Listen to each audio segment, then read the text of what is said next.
마태복음 24장 40절 말씀. 그때에 두 사람이 밭에 있음에 하나는 버려둠을 당하고 하나는 데려감을 당할 것이니라. 두 여자가 매를 갈고 있음에 하나는 데려감을 당하고 하나는 버려둠을 당할 것이니라. 그러므로 깨어 있으라. 어느 날에 너희 주가 임할런지 너희가 알지 못함이니라. 네.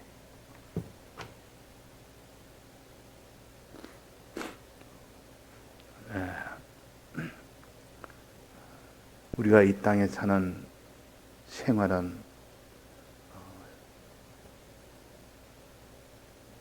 요 생활 하나하나가 영혼을 다 결정을 하는 우리의 생활입니다. 이 비밀을 누가 알겠습니까? 하나님께서 말씀으로 명백하게 가르쳐 주시니 우리가 알고, 이걸 가르쳐 주지 않으면 우리는 모릅니다. 여기에 말씀하시기로 두 여자가 또 두 사람이 또 두 남자가 한 현실에서, 똑같은 현실에서 똑같은 일을 하는데도 한 사람은 데려감을 당하고 한 사람은 버려둠을 당한다는 것은 똑같지 않기 때문에, 뭔가 다르기 때문에 한 사람은 데려감을 당하고 한 사람은 버려둠을 당한다, 그렇게 하신 겁니다. 그런데 여기 현실에서 보이는 이 행동은 똑같습니다. 지금 똑같이 밭에 있는데, 밭에 있는 것도 똑같고 밭에서 일하는 것도 똑같고, 그런데 하나는 버려둠을 당하니까 또 하나는 데려감을 당하니까 뭔가 다른 것이 있기 때문에 다르게 결과가 나온 겁니다. 또 두 여자가 매를 갈고 있는데 서로 마주보고 맷돌을 가지고 돌리는 똑같은 현실에서 똑같은 일을 똑같이 한단 말이에요. 그러니까 다, 그러면 결과도 똑같아야 되는데 하나는 버려둠을 당하고 하나는 데려감을 당한다. 또 두 남자가 밤에 침상에 누워 자는데, 똑같은 침상에서 똑같이 잠을 자는데 한 사람을 데려감을 당하고 한 사람을 버려둠을 당한다. 현실에서 우리가 하는 일이 똑같은데 결과는 하나는 사망이 되고 하나는 생명이 되는 겁니다. 하나님이 데려가시는, 요 천국으로 데려가시는 이 일과 사망 속으로 완전히 가게 되는 이 일이 현실에서 이루어지는데 껍데기는 똑같아.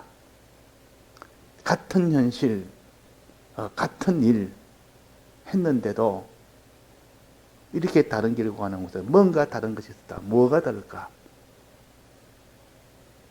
여기에 보니까 버려둠을 당할 것이니라. 그러므로 깨어있으라. 이 말은 깨어있는 일을 했기 때문에 데려감을 당했다. 즉 자는 자가 됐기 때문에 버려둠을 당했다고 하는 것을 여기에 가르쳐 주십니다. 그러니까 우리는 똑같은 의식주 생활을 하더라도 다 밭에서 농사를 지어서 양식을 구하는 이 일을 다 열심히 합니다. 의식주 생활 안 하는 사람이 어디 있습니까? 다 하지만은 깨어서 하는 사람이 있고 잠을 자면서 하는 사람이 있다 하는 것을 우리가 알 수 있습니다. 잠을 자면서. 요때 깬다, 잠잔다는 것은 육신을 말하는 것이 아니에요. 잠자면서 어떻게 우리가 이런 의식주생활을 합니까? 밭에 밭을 갈고 또 매를 갈고 일을 어떻게 합니까?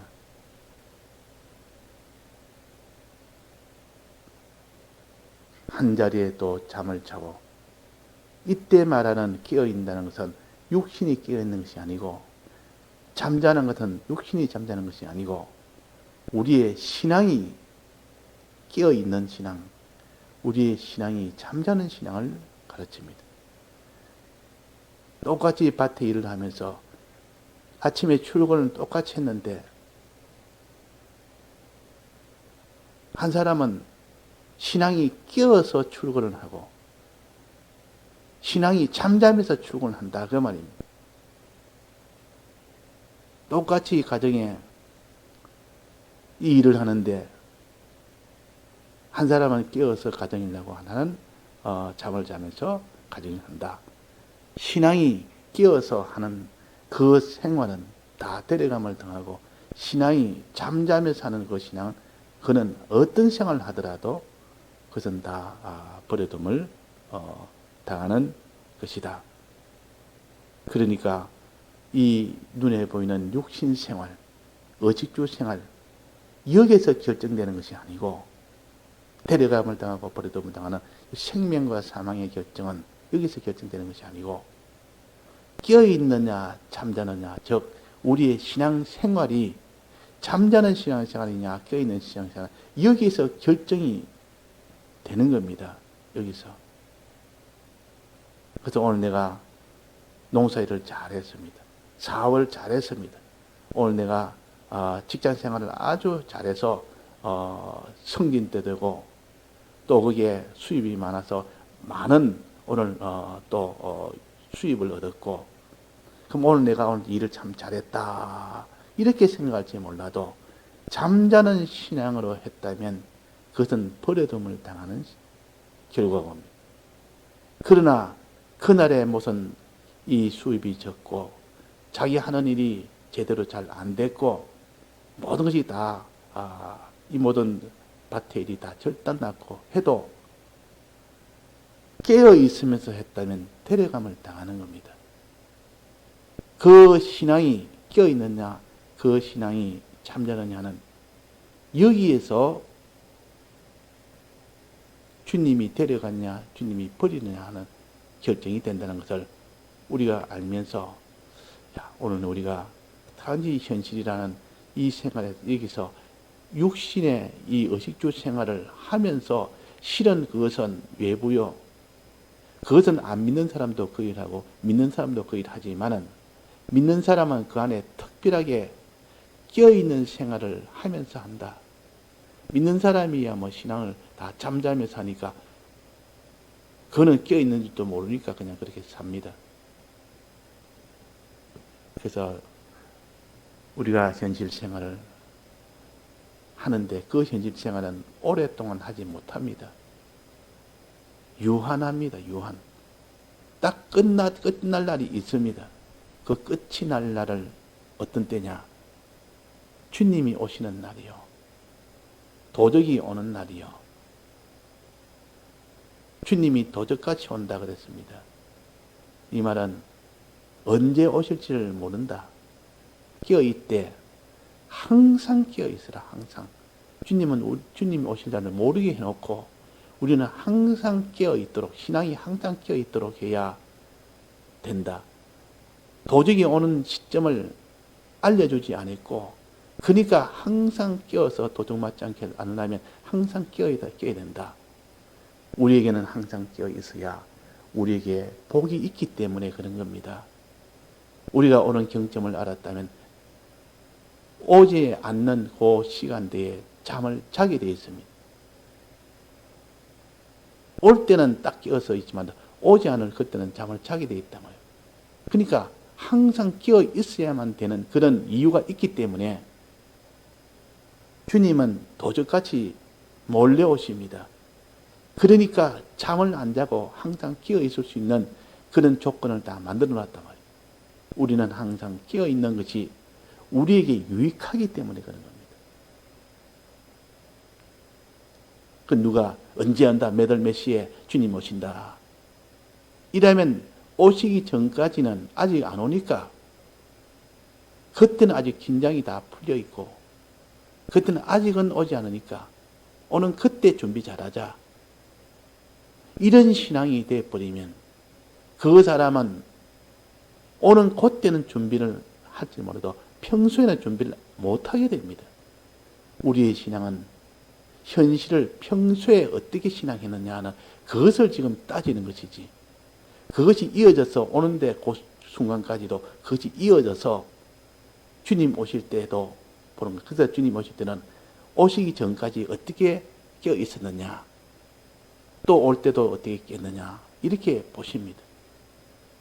오기 전에 굴굴 자다가 올 때 그때만 딱 깼다면 그거는 데려감을 당하지 못합니다. 온갖 죄 짓고 마지막에 주님 오시는 그 순간에 어떻게 딱 아다리가 돼가지고 그때 만약에 했다 해도 그거는 데려감을 당하지 못합니다. 여기에 도둑처럼 온다는 말은 항상 깨어 있으라는 뜻이요. 만약 항상 깨어 있지 않으면 소용이 없다는 뜻입니다. 항상 깨어 있어서 주님 오시기 전에도 계속 깨어 있었고 주님 오실 때도 계속 깨어 있고 그렇게 했을 때는 온전한 겁니다. 그러나 사람이 연약하다 보니까 잠깐 졸 수는 있습니다. 사람이 육신을 입고 있다 보니까 졸 수 있어도 거기서 다시 경정시키면 바뜩 깨가지고 주님 내가 졸았습니다. 이제는 안 졸겠습니다. 이렇게 할 수 있는 것은 육신을 입고 있기 때문에 그거는 우리가 또 주님은 이해를 하십니다. 그러나 평소에 항상 깨어 있도록 있는 힘을 다해서 그렇게 우리는 노력을 해야 됩니다. 힘을 써야 됩니다.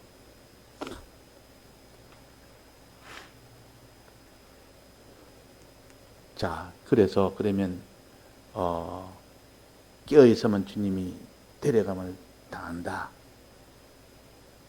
요 데려감을 당하는 요것을 사람들이 해석하기로 주님 오시면 주님이 깨어있는 자를 다 데려감을 당하는데 데려감을 당할 때 사람이 죽지 않고 그냥 데려감을 당한다.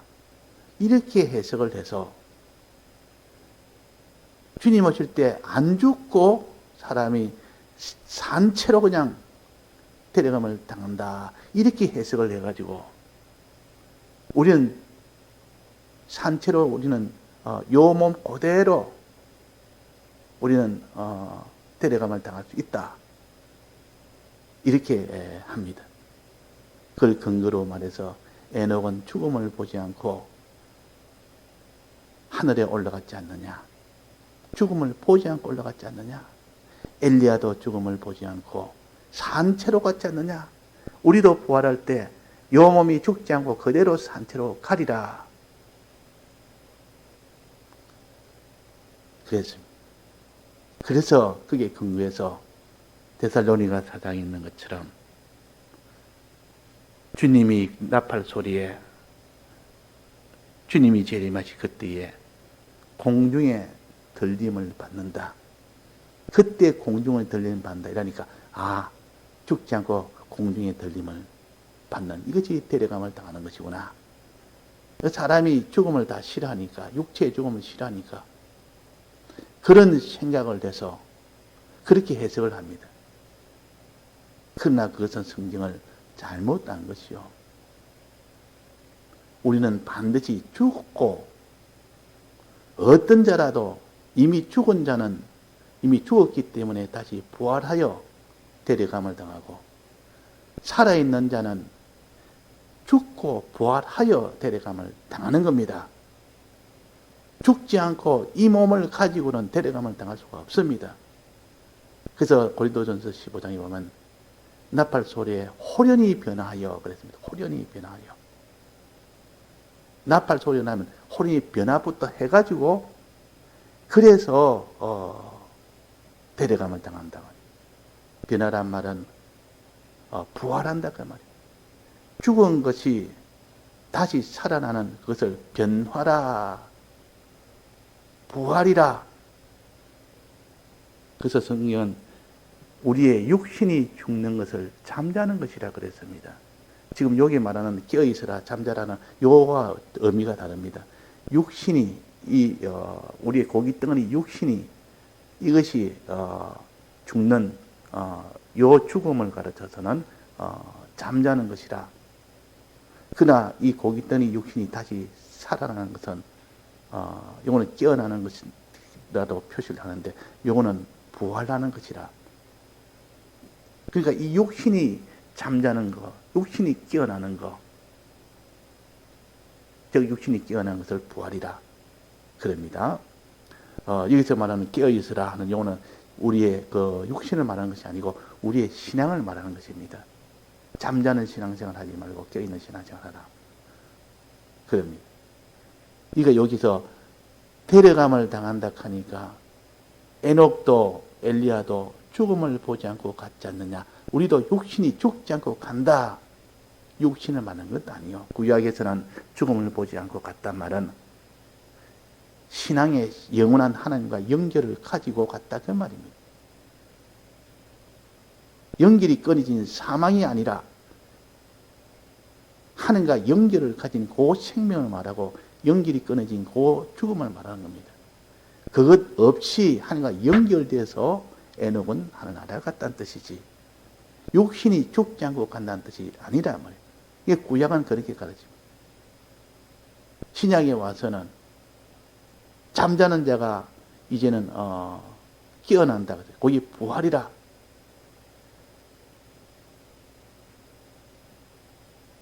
이미 죽은 자들은 육신이 죽은 자들은 그걸 다 먼저 부활시켜서 변화시켜서 데려가고 아직도 죽지 않는 자는 육신이 죽지 않는 자는 거기서 죽임을 당하든지 자기가 잘못해 죽든지 일단 죽고 난 뒤에 부활하여 그걸 변화라 그렇게 표시했습니다. 고린도전서 15장에는 변화하여 호련히 변화하여 간다고. 그러니까 우리가 이 땅에 살 때 주님 재림하면 이렇게 죽든지 저렇게 다 죽게 됩니다. 자기가 신앙을 지키다가 죽든지 신앙을 버리다가 죽든지 죽고 난 뒤에야 택자들은 다 부활하여 데려감을 당한다 그 말이에요. 택자들은. 그때 심신의 기능이 어떠냐 하는 것은 심신의 기능이 잠자는 신앙으로 산 것은 버려둠을 당하고 깨어있는 신앙으로 산 그 행위 한 그 심신의 기능은 데려감을 당하는 겁니다. 이걸 우리가 바로 정리하지 않으면 공연히 주님 오시면 나는 죽음을 보지 않고도 나는 부활한다. 내가 힘쓸 게 뭐 있느냐? 이렇게 생각할 수도 있는 겁니다. 그래서 여기서 말하는 깨어있으라 이 말은 우리의 신앙을 가르칩니다. 깨어있는 신앙생활을 하면 데려감을 당한다는 뜻이요. 요 깨어있는 신앙생활이 없으면 즉 잠자는 신앙생활을 하면 데려감을 당하지 못한다는 뜻이요. 우리의 육신을 말합니까? 우리의 육신이 지금 몸에 이 육신 고기 덩어리 부활을 말합니까? 우리의 지금 데려감을 당하는 것은 여기에 지금 심신의 기능을 말합니까? 심신의 기능을 말합니다. 택자는 깨어있는 신앙생활을 했던 잠자는 신앙생활을 했던 그 육신의 부활은 다 받게 됩니다.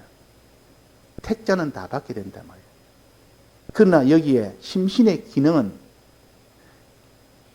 깨어있는 생활을 했을 때만 데려감을 당하고 심신의 기능이 잠자는 신앙생활을 했을 때는 버려둠을 당한다는 뜻이요. 우리 믿는 사람도 그러면 버려둠을 당할 수가 있다는 뜻이요. 우리 택자들도 우리 성도들도 버려둠을 당할 수 있다는 요 버려둠은 우리의 육신의 요 고기 덩어리 말하는 것이 아니고 이것이 부활, 이거는 누구나 다 뭐 잘 믿었든 못 믿었든 간에 다 똑같이 잠자는 자가 일어나서 부활하여 들어갑니다. 그러나 그 심신의 기능은 다릅니다. 행위에 따라서 결정되는 그 기능은 잠자는 신앙생활을 했을 때는 그 잠자는 신앙 때문에 들어가지 못하고 깨어있는 신앙생활을 할 때는 심신의 기능은 데려감을 당한다. 그러면 그 심신의 기능이 데려감을 당한 그것이 그 나라의 능력이요, 실력이요, 그 사람의 부요가 심신의 기능이 있을 때는 그만큼 부요를 받게 됩니다. 그 소유를 맡게 된다 그 말이에요. 그 지위를 맡게 됩니다. 그 영광을 받게 됩니다. 그러니까 심신의 기능 하나가 데려감을 당할 때 그때 이루어지는 그 부요와 존귀와 그 영광이라는 것은 말할 수 없이 크고 큽니다. 그래서 하늘나라 가면 똑같은 것이 아니라 심신의 기능의 차이에 따라서 그 사람의 부요가 다르고 존귀가 다르고 영광이 다르다 그랬단 말이에요. 해의 영광이 다르고 달의 영광이 다르고 별의 영광이 다르다 그랬단 말이에요. 이 고린도전 15장에 변화받는 그때 비나발 소리에 변화받는 그때의 요소를 말하는 겁니다. 그러니까 죽을 것이 죽지 않아도 다 변화되는, 이것은 신앙생활 한 것만큼은 다 변화되는 거다. 이건 심신의 기능에 대해서 말하는 겁니다. 지금 우리의 육체가 부활되는 것은 그는 신앙생활을 잘하든 못하든 상관없이 다 부활합니다. 기본적으로. 거기에 대해서 우리가 무슨 힘쓰자 노력하자 할 일은 아니고 기본적으로 다 주셨으니까. 그러나 심신의 기능은 깨어있는 그 노력이 있어야만 심신의 기능이 데려감을 당한다는 뜻이죠. 그러니까 두 여자가 매를 갈고 있으면 하나는 데려감을 당하고 하나는 버려둠을 당할 것이니라. 그러니까 너는 데려감을 당하려 하면 그 말이에요. 이 둘 중에 하나가 결정되는데 네가 만난 현실에서 의식주 생활을 반드시 누구나 하게 되는데 그 의식주 생활 속에 너는 추구하여 깨어있는 생활을 하면 그때 데려감을 당할 수 있다. 요 길을 가르쳐 주셨습니다. 우리는 항상 깨어있어야 돼요. 자, 깨어있는 것은 잠 푹 자다가 한번 턱 깨고 푹 자다가 깨고 그런 깨어있는 사람이 되면 나중에는 데려감을 못 갑니다. 이유가 뭡니까? 어제 배웠습니다. 이유가 왜 항상 깨어있어야 그 사람이 데려감을 당하지? 자다 깨다가 하면 데려감을 받지 못합니다. 왜? 깨어있을 때 복이 무슨 복입니까? 깨어있으면 무슨 복을 준다 했습니까? 양식의 복을 받을 수 있다고 했습니다. 주인이 와서 수종들면서 양식을 다 나눠준다 했습니다. 즉 진리의 복을 받을 수 있다. 진리의 이 복을 받아야 그 사람이 진리대로 살 수가 있고 그 다음에 진리를 나눠줄 수가 있는 겁니다. 그 양식을 나눠줄 수가 있는 겁니다. 진리의 복을 못 받으면 그 사람이 진리의 사람도 되지 못하고 그 사람이 진리가 없으니까 진리를 나눠줄 수가 없습니다. 그러니까 깨어서 진리를 받아서 그 말이에요. 깨어있으면 진리를 받게 됩니다. 주인이 친히 진리를 띠고 진리를 가지고 와서 그들을 다 앉혀놓고 그 진리를 다 나눠줍니다. 수종들면서 나눠줍니다. 그러면 진리를 받은 그들이 자기가 그 진리로 자기도 살고 이제는 그 진리를 다른 사람에게 나눠주는 그 일을 할 수가 있기 때문에 우리는 항상 깨어있는 우리가 되어야 됩니다. 깨어있다는 것은 이렇게 우리의 현실은 데려감을 당할 수 있는 현실이요 버림을 당할 수 있는 현실인데 우리는 깨어있기만 하면 우리는 데려감을 당할 수 있다. 데려감을 당한다는 것은 그 나라의 큰 하나님의 주님의 소유를 맡게 되는 것이고 또 그 지위를 맡게 되는 것이고 그 모든 소유에게 나눠주는 그 지위, 그러므로 인하여 그 많은 형제와 모든 만물들이 그로 인하여 영광을 돌리니까 영광이 있는 그 영광이 됩니다. 그래서 우리는 깨어있는 자가 됩시다. 이걸 다른 말하면 구원의 투구라 그럽니다. 구원에 대한 소망의 투구를 가지라. 이 소망이 있는 자는, 깨어있는 자는, 이 소망이 있는 자는, 그 사람은 이 소망의 힘으로 때를 따라 양식 나눠주는 일을 합니다. 그 사람. 2경이 와도 3경이 와도 반드시 하게 되어 있습니다. 그러나 소망이 없는 자는, 깨어있지 않는 자는 이 일을 못한다 그 말입니다. 깨어있을 때 영감에 충만함을 주십니다. 진리의 말씀에 충만함도 주십니다. 예, 다 같이 통성으로 기도하시다가 자유하시겠습니다.